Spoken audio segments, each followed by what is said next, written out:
Back under the car we go.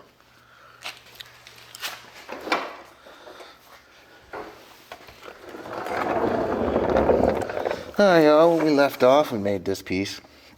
Alright. Now it's just a mission to, go all the way down that way. No big deal. Easiest fucking part. Got myself a nice little Hyundai Accent quick jack, and makes it real easy to just make fine adjustments up and down to get the height just right. Alright. Yeah, so let's get started on this.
The exhaust section is, well, we're not done, but the exhaust section is tacked all together, all the way to the turbo.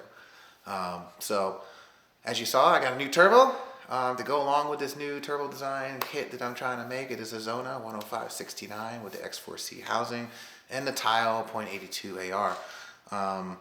So, smaller rotating group, lighter rotating group.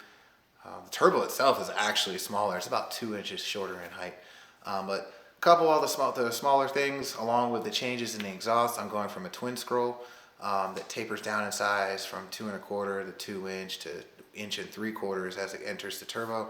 Now I'm going from dual 2 inch to a single 2 1/4 all the way back. So I get about a 20% reduction in volume and about 15% reduction in surface area. So I retain more heat and I have less stuff to fill, less volume to fill, and I have a smaller rotating group. So all in all, it should spool a lot faster than my outgoing setup, the 7675. Yeah, so that part's done. On part 4, we'll go ahead and start building out the boost piping, but I still have a lot of other extraneous things I have to do. I have to make jigs and things like that for the exhaust piping. I have to add in a couple hangers here and there. Once I get the jigs and everything situated, I'll add the flex pipes where I want the flex pipes, and then I'll get on to the boost piping. So it'll probably be another couple weeks because I'm not really in a rush to get this done. But yeah, for sure, stay tuned. Intercooler will be going away with the old turbo setup. If someone wants to buy the old turbo setup, it is $37.50 with the intercooler. So you're going to get all the exhaust piping, all the boost piping, the intercooler. I will entertain throwing in one of my wastegates because I only need one now, to go with it for a little bit extra. And I got some other things I can throw in there as well. But definitely stay tuned for part 4. I'm glad to have you guys.